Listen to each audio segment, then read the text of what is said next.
Hi guys, welcome to this new video tutorial. In this video, I will show you how you could download and install the .NET Framework 7th version or 7.0.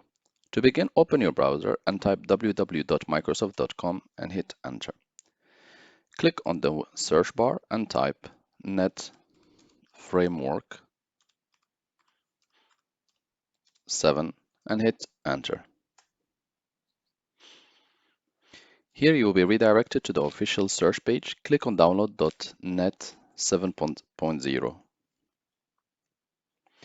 You'll be redirected to this official web page, and here you'll be able to download the 7.0 version or 7 version.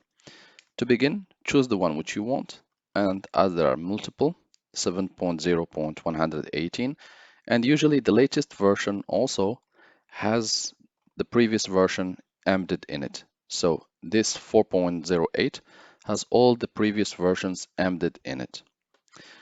So to begin, just select your operating system, if it's Linux, Mac operating system, all others, or just Windows. For the purpose of this training, we're selecting the Windows one. So we're going to click on installers, and we're going to select the 64-bit as it's compatible with our processor. If you have a 32-bit computer, then you want to select the x86. So we'll begin. And as you can see, it says, thanks for downloading .NET 7.0. So we'll wait until it's downloaded, and then we'll begin with the installation.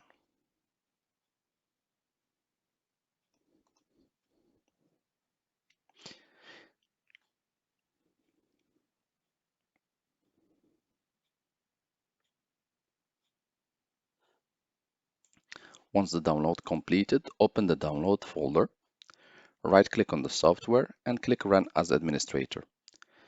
The user account control will appear, and it will ask you if you really want to allow this app to make changes. You can click Yes and go ahead. The installation will begin as like any other software. You need just to click Install and restart your computer after the installation is completed, and then you have installed the 7.0 version. Thank you guys for watching, and talk to you soon in a new video tutorial.